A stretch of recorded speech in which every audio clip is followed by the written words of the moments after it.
السلام علیکم ورحمۃ اللہ وبرکاتہ۔ چلیں محبتوں کے ساتھ اپنے محبوب کریم پر ہدیہ درود و سلام بھیجتے ہیں۔ اللہم صلی علی سیدنا و مولانا محمد وعلی آلہ و اصحابہ وبارک وسلم۔ قرآن کریم آج ہم سورہ ہود آیت 17 سے ابتدا کریں گے۔ اعوذ باللہ من الشیطان الرجیم، بسم اللہ الرحمن الرحیم۔ افما کانا، استفہام کے لیے، سوال کے لیے، فا پس، من وہ جو یا کون، کانا ہو، افما کانا تو کیا وہ شخص جو ہو، علا اوپر، بینہ روشن دلیل پر، اللہ کی معرفت کے لیے سیدھے رستے پر، کھلے رستے پر۔ اور بینہ سے مراد عقلی دلیل جیسے قرآن کریم اور مصطفیٰ کریم صلی اللہ علیہ وسلم کی ذات اقدس ہیں، من رب ہی، اپنے رب کریم کی طرف سے۔ تو کیا وہ شخص جس کے پاس اپنے رب کی طرف سے روشن دلیل ہو انکار کر سکتا ہے؟ وَيَتْلُوهُ، اور وہ تلاوت بھی اس کی، یعنی قرآن کریم کی اس دلیل کی، اس نشانی کی تلاوت بھی کرتا ہو، یعنی قرآن کریم کی۔ یاد رکھیے کہ تلاوہ یہ خصوصاً اللہ تعالیٰ کی طرف سے نازل شدہ کتابوں کی اتباع تلاوہ کہا جاتا ہے، اور کبھی یہ اتباع ان کی قرات پڑھنے کی صورت میں ہوتی ہے، ٹھیک ہے، جیسے احکام ہوتے ہیں ان کی ترغیب ترہیب اور جو کچھ ان سے سمجھا جا سکتا ہے۔ اور تلاوت آپ جانتے ہیں سارے پڑھنے کے لیے، لیکن یہ نہیں کہ خط پڑھنا، کتاب پڑھنا نہیں، اس کا تعلق بھی خاص قرآن کریم کے ساتھ ہی ہے، قرآن کریم کی تلاوت۔ وَيَتْلُوهُ، اب ایک تو معنی ہے کہ وہ اس کی تلاوت بھی کرتے ہیں، تلاوت کرتے ہیں، اور دوسرے اس کا معنی جیسے میں نے پہلے بتایا، اور اس کے پیچھے آ گیا ہو یا اس کے ساتھ ہو، شاہدن، ایک سچا گواہ، شاہدن اس کا معنی ہوتا ہے، کبھی تو یہ شہادت کے معنی میں فیصلہ اور حکم کے لیے آتا ہے، جیسے وَشَاهِدَ شَاهِدٌ مِّنْ أَهْلِهَا، سورہ یوسف میں اس کے قبیلے میں سے ایک فیصلہ کرنے والے نے فیصلہ کیا۔ اور جب شہادت اپنی ذات کے متعلق ہو تو اس کے معنی ہوتا ہے اقرار کرنا۔ اقرار کے ہوتے ہیں نا، جیسے وَلَمْ يَكُن لَّهُمْ شُهَدَاءُ إِلَّا أَنفُسُهُمْ فَشَهَادَةُ أَحَدِهِمْ أَرْبَعُ شَهَادَاتٍ بِاللَّهِ، اور خود ان کے سوا ان کے گواہ نہ ہوں تو ہر ایک کی شہادت یہ ہے کہ 4 بار اللہ کی قسم کھائے۔ اور سورہ یوسف میں یہ ہے، ما شہدنا الا بما علمنا، اور ہم نے تو اپنی دانست کے مطابق اس کے لیے آنے کا عہد لیا تھا۔ تو شہدنا بمعنی اخبرنا میں بھی آتا ہے، جیسے سورہ توبہ میں بھی ہے شاہدین علی انفسہم بالکفر، جبکہ وہ اپنے آپ پر کفر کی گواہی دے رہے ہیں، اپنی خبر دے رہے ہیں۔ اور بہت ساری جگہوں میں کفر کے اقرار کے معنوں میں بھی باہر طور پر آیا ہے۔ شاہدن ایک سچا گواہ، اور شاہد سے مراد بہت سارے اقوال ہیں، بعض نے تو جبریل امین لکھے ہیں، بعض نے مصطفیٰ کریم صلی اللہ علیہ وسلم کی زبان فیض ترجمان لکھا ہے، اور بعض نے شاہد سے مراد سیدنا علی المرتضی رضی اللہ تعالی عنہ لکھا ہے۔ لیکن آپ کے حساب سے یاد رکھیے، حضرت محمد بن حنفیہ رضی اللہ تعالی عنہ سے مروی ہے، میں نے اپنے والد محترم یعنی حضرت علی سے پوچھا، حضور کیا آپ شاہد ہیں؟ تو آپ نے فرمایا، میرا جی تو بہت چاہا کہ شاید میں ہی بنوں، لیکن شاہد خود سرور کائنات صلی اللہ علیہ وسلم کی زبان مبارکہ ہے۔ تو یہاں سے بھی کلیئر ہو گیا، شاہد کا معنی گواہ ہے، منہ اس کی طرف سے، اور اس کے پیچھے ایک سچا گواہ بھی اللہ تعالی کی طرف سے آ گیا ہو۔ وَمِن قَبْلِهِ، اور اس سے پہلے یعنی قرآن کریم سے قبل، کتاب موسیٰ، کتاب موسیٰ، امامہ، امام کہتے ہیں وہ جس کی اقتداء کی جائے، خواہ وہ انسان ہو یا اس کے قول اور فعل کی اقتداء کی جائے یا کتاب وغیرہ کی، خواہ وہ شخص جس کی پیروی کی جائے حق پر ہو یا باطل پر ہو، ٹھیک ہے، اس کو امام کہتے ہیں، جمع ہے آئمہ۔ قرآن کریم میں آتا ہے یوم ندعو کل اناس بامامہم، جس دن ہم سب لوگوں کو ان کے پیشواؤں کے ساتھ بلائیں گے. اس میں امام سے مراد شخص ہے جس کی وہ اقتداء کرتے تھے. لیکن یہاں امام کس کی بات ہو رہی ہے؟ کتاب موسیٰ کی، ورحمہ اور سراپے رحمت. اور اس سے قبل کتاب موسیٰ بھی آ چکی ہو جو امام اور سراپے رحمت ہے. تو کیا فرمایا؟ قطعاً نہیں، بلکہ اولئک، یہ لوگ تو یؤمنون بہ، اس پر ایمان لائیں گے، بلکہ یہ لوگ تو اس پر ایمان لائیں گے. ومن یکفر بہ، اور جو اس کے ساتھ کفر کرے یا اس کا انکار کرے، من الاحزاب، احزاب گروہوں کو کہا جاتا ہے، گروپس کو کہا جاتا ہے. فالنار، تو آتش، موعدہ، اس کے وعدے کی جگہ ہے. یہاں ساتھ ہی سمجھنا بہت ضروری ہے. دیکھیں، ایک تو واضح بتایا گیا کہ جو اپنے رب کریم کی طرف سے روشن دلیل پر ہو، جو ابھی ہم پڑھ رکھے ہیں، اور اس روشن دلیل پر اللہ عز و جل کی طرف سے ایک گواہ بھی آئے، اس کی صحت کی گواہی دے کہ یہ ٹھیک ہے. تو کیا ایسے ہو سکتے ہیں جو دنیا کی زندگی اور اس کی آرائش چاہتا ہو؟ ایسا نہیں. ان دونوں میں تو بہت فرق ہے. اور اس سے پہلے کون سی بات بتائی گئی؟ یعنی قرآن سے قبل کون سی تھی؟ حضرت موسیٰ علیہ السلام کی کتاب تورات، ان کے پیشوا اور رحمت تھی. وہ لوگ دینی اور شرعی معاملات میں تورات کی طرف ہی رجوع کرتے تھے. تورات گمراہوں کو ہدایت کی راہ دکھاتی تھی، اور ان اوصاف کے حامل افراد رسول اللہ صلی اللہ علیہ وسلم اور قرآن کریم پر ایمان لاتے ہیں. اور یہودی، عیسائی، مجوسی، بتوں کے پجاری وغیرہ جتنے بھی ہیں، تمام کفار اور دیگر ادیان کو ماننے والوں میں سے جو کوئی رسول اللہ اور قرآن کریم پر ایمان نہیں لائے گا تو آخرت میں آگ اس کا وعدہ ہے. ایک حدیث طیبہ بھی پہلے سن لیتے ہیں. حضرت ابو ہریرہ راوی ہیں، رسول اللہ صلی اللہ علیہ وسلم نے فرمایا، اس کی قسم جس کے دستے قدرت میں میری جان، یعنی محمد صلی اللہ علیہ وسلم کی جان ہے، اس امت میں جو کوئی بھی یہودی ہو یا نصرانی، جس کو بھی میری خبر پہنچے اور وہ میرے دین پر ایمان لائے بغیر مر جائے تو وہ ضرور جہنمی ہے. بحوالہ مسلم شریف. فلا تکو، پس نہ پڑ جا، پس نہ تو ہو جا، پس تو نہ ہو جا، فی مریا، مریا کہتے ہیں شک میں، شبہ میں، جس میں تردد پیدا ہو، شک و شبہ ہو، جس پہ یقین نہ ہو. دھوکہ ہے، یہ صحیح نہیں، ایسے ہوتا ہے نا، اسی پہ شک ہوتا ہے. لیکن قرآن تو لا ریب فیہ، اس میں کوئی شک نہیں. فلا تکو، پس نہ پڑ جا، پس نہ تو نہ ہو جا، فی میں، مریا شک میں، شک و شبہ میں، دھوکے میں، جس میں تردد پیدا ہو جائے، یقین نہ ہو، کہا جائے کہ یہ صحیح نہیں ہے. جبکہ قرآن کریم میں تو لا ریب فیہ ہے نا، اس میں تو شک نہیں. اور ہمارا جو عقیدہ ہے وہ بھی یقین پر مبنی ہے. فرمایا، اے سننے والے، نہ شک میں پڑ جا، منہ، اس کے متعلق، یعنی اس کے متعلق، اے سننے والے شک میں نہ پڑ جائے. کس کے بارے میں بات ہو رہی ہے؟ قرآن کریم کے بارے میں. وہ قرآن کریم جس کی ابتدا لا ریب فیہ کی صورت میں ہوئی. آپ تو سب جانتے، ابتدا میں ہم نے پڑھا تھا نا، قرآن کریم وہ ہے جس میں کوئی شک نہیں ہے. انہ الحق، بلا شبہ یہ قرآن کریم حق ہے، من ربک، تیرے رب کریم کی طرف سے. ولیکن، لیکن، اکثر الناس لا یؤمنون، اکثر لوگ ایمان نہیں لاتے. لیکن اکثر لوگ، کافی لوگ ایسے بھی ہیں جو ایمان نہیں لاتے. ومن اظلم، اور کون زیادہ ظالم ہے. یہ دیکھیں کون سی بتائی جائے، اظلم، زیادہ ظالم ہے. ممن افترا، اسے جو افطرا باندھتا ہے، جھوٹ باندھتا ہے یا الزام تراشتا ہے، بہتان لگاتا ہے، اللہ تعالیٰ پر، کذبا، جھوٹا.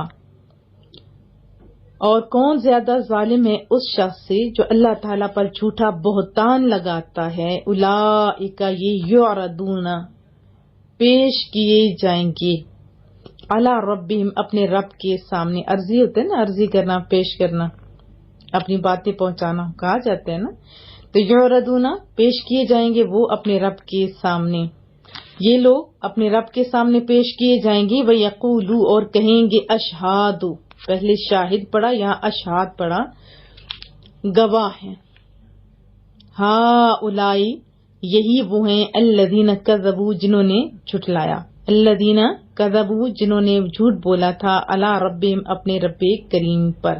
اور کہیں گے گواہ یہی وہ گستاخ ہیں جنہوں نے اپنے رب پر جھوٹ بولا تھا. الا یاد رکھو، خبردار، ذہن نشین کر لیجئے، یاد رکھیے یہ خبردار، لعنت اللہ اللہ تعالیٰ کی پھٹکار ہو علی الظالمین ظالموں پر، خبردار اللہ تعالیٰ کی پھٹکار ہو ظالموں پر.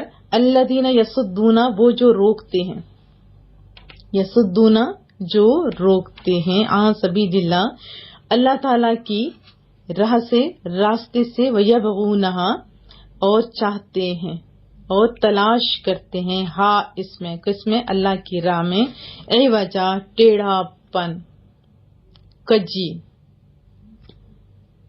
جو بد نصیب اللہ تعالیٰ کی راستے سے روکتے ہیں اور چاہتے ہیں کہ اس راستے کو ٹیڑھا بنا دیں، وہم بالآخرۃ وہی آخرت میں، ہم کافرون وہی آخرت کے منکر ہیں، آخرت کا انکار کرنے والے ہیں، انکار کرتے ہیں. اولئک لم یکونوا یہ نہیں تھے یہ لوگ، معجزین عاجز کرنے والے، ہرانے والے، تھکانے والے، فی الارض زمین میں.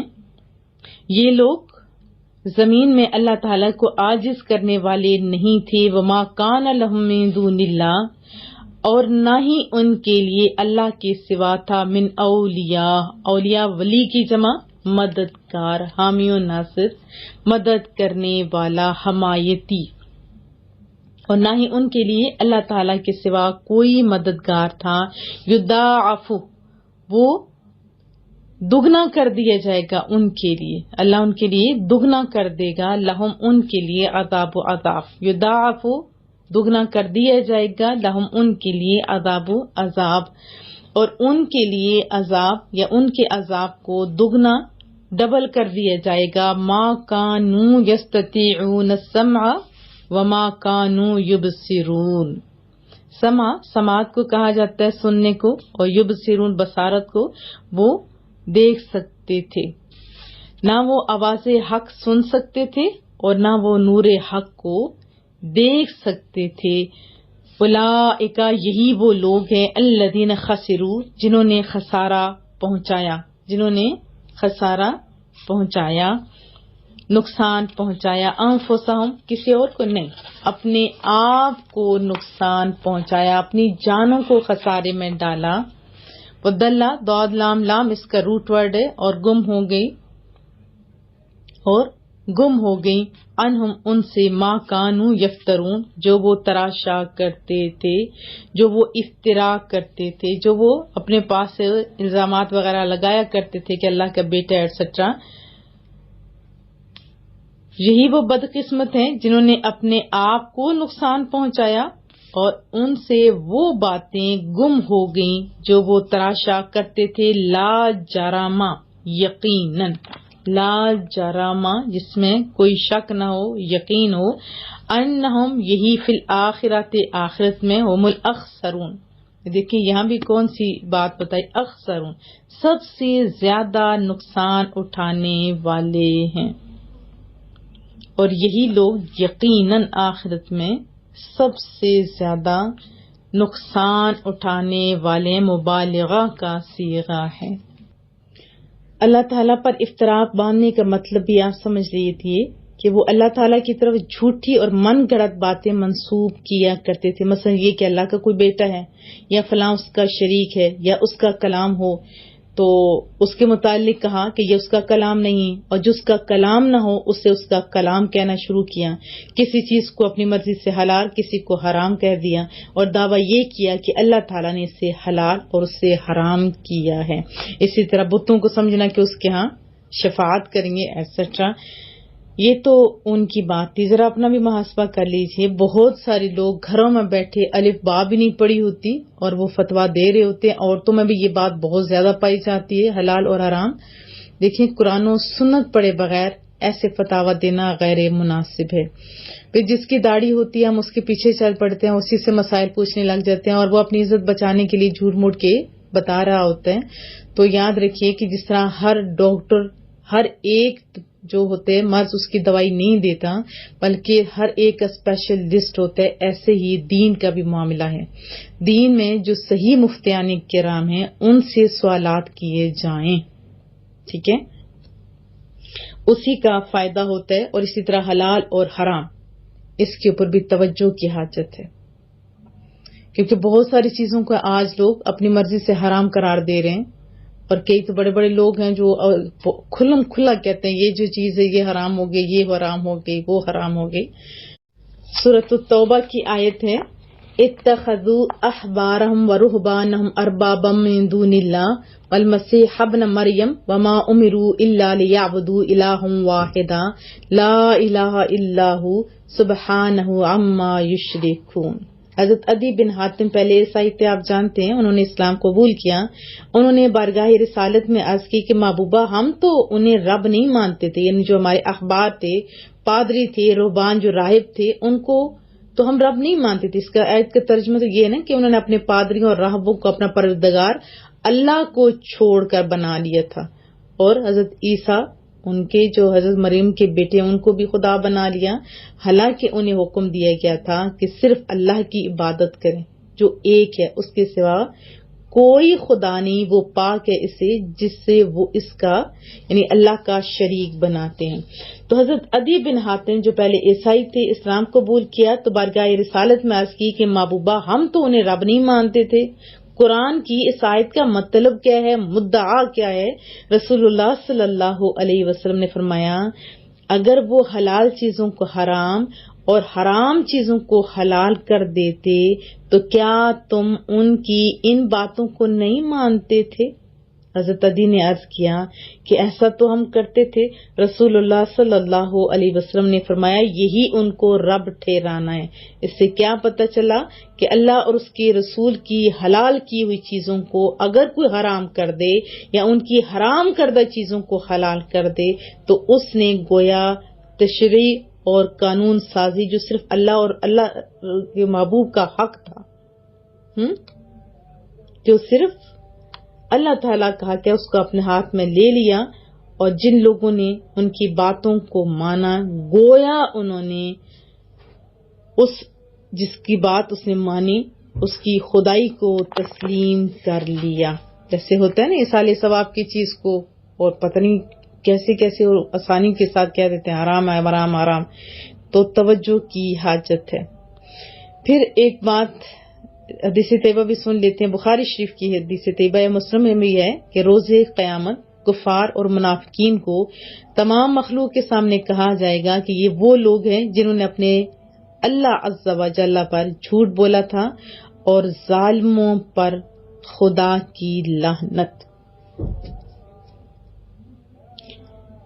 تو قیامت کے روز انہیں بارگاہ رب العزت میں پیش کیا جائے گا، فرد جرم لگایا جائے گا، کرامن کاتبین کے نوشتے تحریر جو کیے ہوئے ہیں وہ پیش کیے جائیں گے۔ اس کے علاوہ عینی شاہد لوگ گواہی دیں گے۔ جب جرم اچھی طرح ثابت ہوگا تو انہیں دار رحمت سے دھکیل دیا جائے گا۔ اب گواہ کون کون سے ہوں گے یہ بھی ہم سمجھنے کی کوشش کرتے ہیں۔ بعض نے کہا فرشتے، اور عباس سے مروی ہے رضی اللہ تعالی عنہ کہ انبیاء کرام اور جو رسول ہیں وہ گواہی دیں گے۔ اور حضرت ابن عباس قرآن کریم کی ایک آیت ہے نا، اس کے بارے میں ہے نا، جب ہم ہر امت سے اس پر گواہ لائیں گے اور ان سب پر آپ کو بنا کے گواہ لائیں گے۔ اسی طرح حضرت عبداللہ بن مبارک نے حضرت سعید بن مسیب سے نقل کیا ہے، ترجمہ سنا دیتے ہیں، یعنی ہر روز رسول اللہ صلی اللہ علیہ وسلم پر حضور کی امت یعنی ہم لوگ صبح اور شام پیش کیے جاتے ہیں۔ رسول اللہ صلی اللہ علیہ وسلم ان کے چہروں یعنی اپنی امت کے چہروں اور ان کے اعمال کی وجہ سے انہیں پہچانتے ہیں، اس لیے قیامت کے دن ان پر گواہی دیں گے۔ اور یاد رکھیے اللہ نہ کرے کہ ہم مجرموں اور نافرمانوں کی حیثیت سے باہرگاہ رسالت میں پیش کیے جائیں۔ کتنی دکھ اور رنج کا مقام ہے کہ ہم اپنی بدعمالی کی وجہ سے اس ذات پاک کو اذیت پہنچائیں جن کی آنکھیں ہماری مغفرت کے لیے ہمیشہ اشک بار عزت سے ابد تک رہیں گی اور ہیں بھی، اور جن کے مبارک ہاتھ ہمارے لیے طلب رحمت اور بخشش کے لیے پھیلے ہوئے ہیں.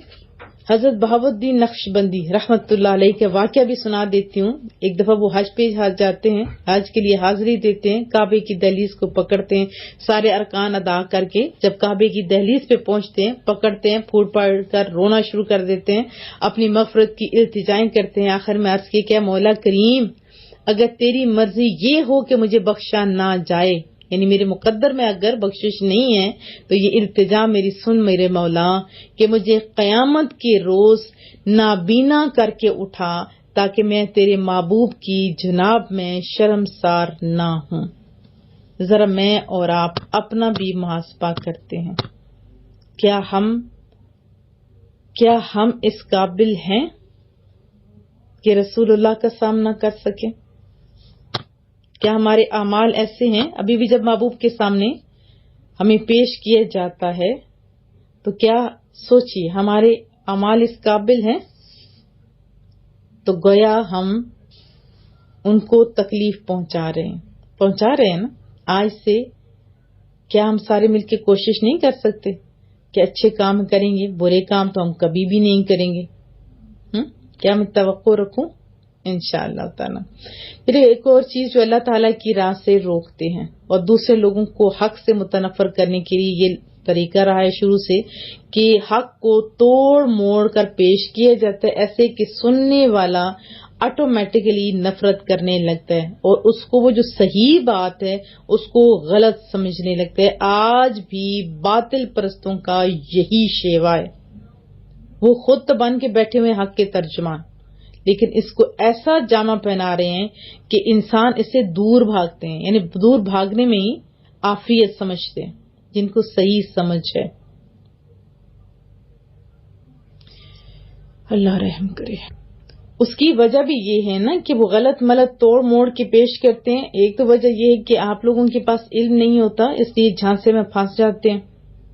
اور وہ کیوں ایسا کرتے ہیں, کیوں اس طرح کرتے ہیں, انہیں پتا ہے کہ اگر ان پر حقیقت کھل گئی, حقیقت انہوں نے جان لی تو پھر یہ تو مصطفیٰ کریم پر نثار ہوں گے نا, ہمارے ہتھے تو کچھ نہیں آئے گا. تو پہلے کیا چاہیے کہ ہم اپنا محاسبہ کریں. کیا ہمارے پاس علم ہے؟ کیا ہم کچھ صحیح کر رہے ہیں؟ نہیں تو آج ہی ہم لوگ انشاءاللہ کوشش کرتے ہیں. کیا میں توقع رکھوں؟ اس آیت میں بتایا جا رہا ہے کہ دیکھیے دنیا میں بہت سارے لوگ ایسے ہوں گے جو نافرمانی بھی کرتے ہیں, دین حنیف سے کھلی دشمنی بھی کرتے ہیں, لیکن ان کا بڑا نام ہے اور وہی لطف اندوز ہو رہے ہیں. تو یہاں بتایا جا رہا ہے جو ان کا طوطی بولتا رہتا ہے, ان کی عظمت اور ان کے بڑی باتیں ہوتی ہیں کہ ان کے عہدے وغیرہ جو ان کا نکارہ بجتا ہے, اس کا مطلب یہ نہیں ہے کہ وہ اللہ سے زبردست اور طاقتور تھے اور اپنی منمانی کرتے رہے. ایسا نہیں ہے. اللہ فرماتا ہے اگر ہم چاہتے تو ان کو پکڑ لیتے. ماضی کی کہانیاں بہت ہیں, جیسے نمرود بہت بڑا بادشاہ تھا, اس کی دماغ کے اندر ایک چھوٹا سا مچھر جو سب سے زیادہ کمزور ہے اللہ کی مخلوق میں سے, اس نے اس کا دماغ ٹھکانے نہیں لگا دیا. تو اللہ کے مقابلے میں کون ہے جو مدد کر سکتا ہے؟ کوئی نہیں مدد کر سکتا, بلکہ وہ اس کو جوتیاں پڑتی تھیں. تو اللہ فرماتے ہیں ڈھیل اس لیے نے دے رکھی ہے کہ چلیں یہ جی بھر کے جو کرتے ہیں کرتے رہیں, پھر آخر میں کیا ہوگا, ان بدبختوں کے حصے میں عذاب آئے گا. ابھی تو ان کے کان بہرے ہیں نا, حق کو نہیں سن سکتے, آنکھیں ان کی حق کو نہیں دیکھ سکتی. پھر حضرت قتادہ فرماتے کہ وہ حق سے بہرے ہو گئے تو کوئی بھلائی کی بات سن کر نفع نہیں اٹھاتے, یہ مراد ہے. یعنی اللہ نے ان کو سننے کی صلاحیت تو دے رکھی ہے, لیکن ابھی بھی آپ دیکھیں کوئی بھلے کی بات ہو تو ہم اپنی مرضی کی سنتے ہیں نا, اگر ہماری مرضی کے خلاف ہو تو ہم نہیں سنتے. تو کیا اچھی بات ہمارے اوپر اثر کرتی ہے؟ نہیں. کب فائدہ ہوتا ہے؟ جب ہم دھیان سے سنتے ہیں, جب ہم اس پر یعنی سمجھنے کا اور عمل کرنے کی بھی کوشش کرتے ہیں. بہرحال آج کل آپ جانتے ہیں فتنوں کا دور ہے, آزمائشوں کا دور ہے, رسول اللہ صلی اللہ علیہ وسلم کا فرمان بھی سن لیتے ہیں. حضرت ابو ہریرہ راوی ہیں، محبوب نے فرمایا کہ ان فتنوں کے واقع ہونے سے پہلے نیک اعمال کر لو جو اندھیری رات کی طرح چھا جائیں گے. یعنی اتنے فتنے ہوں گے جیسے رات اچانک آتی ہے نا، ساری روشنی کو، چیزوں کو چھپا لیتی ہے.